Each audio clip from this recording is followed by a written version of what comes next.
Apa itu yang disebut dengan jihad? Jihad di sini adalah bersungguh-sungguh. Jihad ini secara bahasa bersungguh-sungguh atau berjuang. Jadi bersungguh-sungguh atau berjuang. Kalau di negeri kita ada para pahlawan, ada para pejuang. Itu kalau bahasa Arabnya pejuang itu mujahid. Nah, kalau bahasa Arabnya berjuang itu berjihad. Tetapi sayangnya di tempat kita kalau mendengar mujahid itu kesannya radikal, kesannya serem. Kalau kita mendengar istilah jihad itu kesannya medeni. Tapi kita sendiri sering mengucapkan ngastoteng muti Bu, guru honorer tasih berjuang. Itu bahasa Arabnya apa? Ya, jadi itu masih berjuang. Nah, berjuang itu berjihad.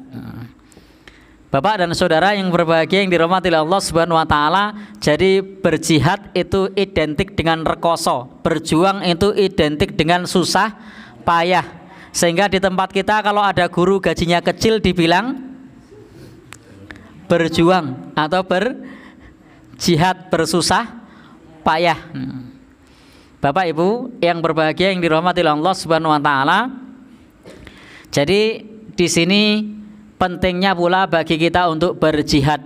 Dan jihad ini banyak macamnya. Jadi jihad ini banyak macamnya. Kita sering bahas di bab ini tentang masalah jihad. Dan jihad ini termasuk dzirwatus sanamihi, termasuk puncak dari ajaran Islam. Karena orang ketika berjihad itu dia rela meninggalkan dunia, rela tinggalkan anaknya, rela tinggalkan istrinya, rela tinggalkan pekerjaannya. Sehingga dalam jihad perang itu sudah terdapat jihad melawan hawa nafsu. Jadi dalam jihad perang itu jihadnya sudah komplit. Di dalamnya termasuk melawan hawa nafsu. Kalau dia meninggalkan istrinya di rumah yang cantik, kalau dia nafsunya gede, nafsunya tinggi, apalagi rumahnya sudah dirintis dari dulu jadi rumah yang mewah, magrong-magrong, dia harus tinggalkan. Kalau dia mengedepankan nafsunya, kira-kira bisa apa enggak? Enggak bisa. Dia milih tinggal di rumah, wes kepenak ngopo ndak mangkat jihad perang. Nah, karena dalam jihad qital itu terdapat di dalamnya juga jihad hawa nafsu. Terdapat pula di dalamnya jihad harta, butuh modal, butuh bekal. Terdapat pula di dalamnya jihad apa lagi? Dia harus rela mengorbankan jiwa. Maka jihad qital ini menjadi puncak dari ajaran Islam. Tetapi ingat, jihad ini tidak hanya berupa qital, tidak hanya berupa perang.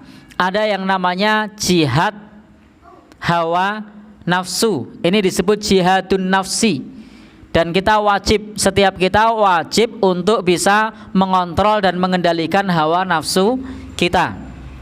Bagaimana amarahnya dikendalikan, rasa senangnya dikendalikan, rasa cemasnya dikendalikan, syahwatnya dikendalikan. Itu adalah bagian dari jihad hawa nafsu. Karena kita seringkali lupa diri kalau sudah marah. Ro bojone lali. Le ngomong sak karepe dhewe, kaya-kaya udu bojone. Kenapa? Karena nafsunya tidak dikendalikan, hawa nafsunya tidak dikontrol. Demikian pula kita kadang tidak bisa mengontrol ketika gembira, giliran duwe duit le blonjo pol-polan. Orang ngelingi kiwa tengen, orang ngelingi zaman ra duwe duit. Nah, sehingga lupa mana yang butuh, mana yang penting, mana yang ingin, mana yang sekedar seneng. Sehingga terjebak dalam perkara-perkara yang dilarang, lalu kemudian cari hiburan. Yang hiburan tersebut dilarang oleh Allah Subhanahu wa taala hanya semata-mata karena senang, lalu tidak bisa mengendalikan hawa nafsunya. Atau juga syahwat. Ini juga merupakan perkara yang berat baik laki-laki maupun perempuan.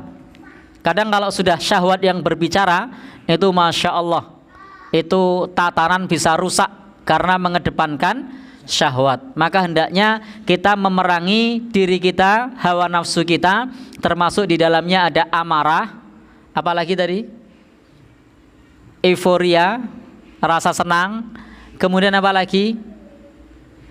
Rasa takut, rasa cemas. Kemudian apa lagi? Syahwat.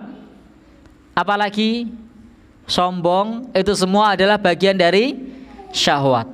Maka Imam Al-Hasan Al-Basri mengatakan, "Insyaallahu minasyaiton." Allah Subhanahu wa taala akan menjaga orang tersebut dari setan ketika bisa mengendalikan marahnya, bisa mengendalikan takutnya atau cemasnya, sedihnya, bisa mengendalikan syahwatnya, dan bisa mengendalikan rasa sombongnya, rasa senangnya.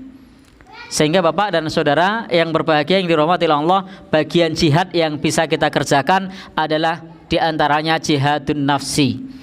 Bentuk jihad yang ketiga yang ini juga bisa kita kerjakan adalah jihadus syaiton, jihad melawan setan.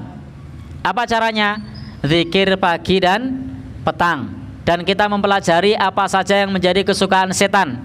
Setan suka makan tangan kiri, maka kita makan tangan kanan. Setan suka menyingkapkan aurat, maka kita menutup aurat. Ini diantara bentuk jihad melawan setan. Setan suka menyia-nyiakan harta, karena mubadzir itu temannya setan. Maka kita efisien, tidak menyia-nyiakan harta. Kalau makan dihabiskan, tidak dibuang-buang. Ojo dumeh duwe duit le tuku murah. Nah, angger masak dibuang-buang. Nang resepsi kadang saya miris ketika ngelihat. Nah, wis ngambil okeh warna-warna ming dijuguk sak sendok lalu ditaruh di bawah meja. Ini termasuk tidak bisa jihad melawan setan, karena itu termasuk diantara ulah perbuatan syaitan. Padahal setan itu adalah musuh kita yang nyata. Kemudian bentuk jihad yang keempat. Nah, jihad yang keempat adalah berupa amar ma'ruf nahi mungkar. Jihad ala ahlil ma'asi wa dzulmi. Jihad kepada orang yang bermaksiat dan melakukan kezaliman. Caranya bagaimana? Memberi nasihat. Jadi memberi nasihat kepada orang lain ketika kita mampu, itu juga termasuk jihad. Nah, kira-kira kita dari 4 jihad ini mau milih yang mana? Perang? Nampaknya kok minggring-minggring. Tidak siap meninggalkan keluarga, tidak siap meninggalkan anak istri. Jadi tentara saja kalau dipindah tempatkan di tempat daerah konflik kok nangis. Nah, minggring-minggring. Nah, ya. Jadi yang kedua, kita mau milih mana? Jihad melawan hawa nafsu. Ini tidak kalah berat. Nah, yang ketiga, mau memberi nasihat. Nampaknya ini juga berat. Yang keempat, melawan syaitan. Ini juga berat. Disebut jihad karena butuh perjuangan, butuh susah payah, butuh kesungguhan. Karena itu makna jihad secara lughawi, secara bahasa itu adalah berjuang bersungguh-sungguh. Inilah 4 ciri orang yang kelak mendapatkan rahmat Allah Subhanahu wa ta'ala.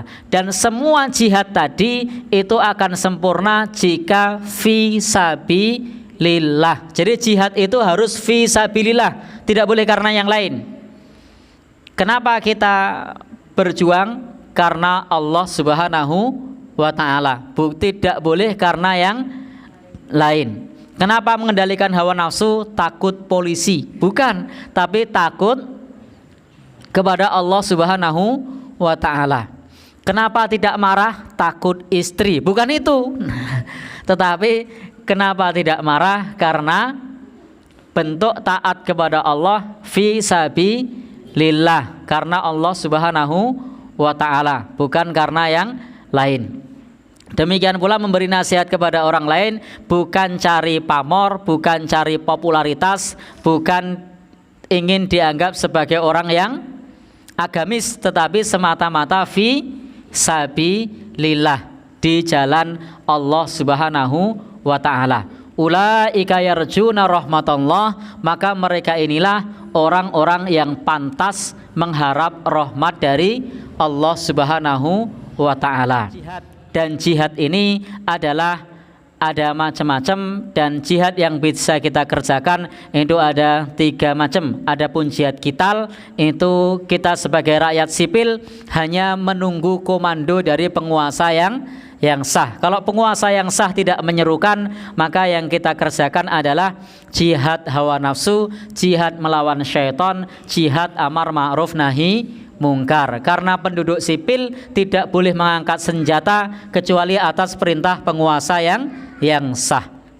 Billahi taufik wal hidayah. Wassalamualaikum warahmatullahi wabarakatuh.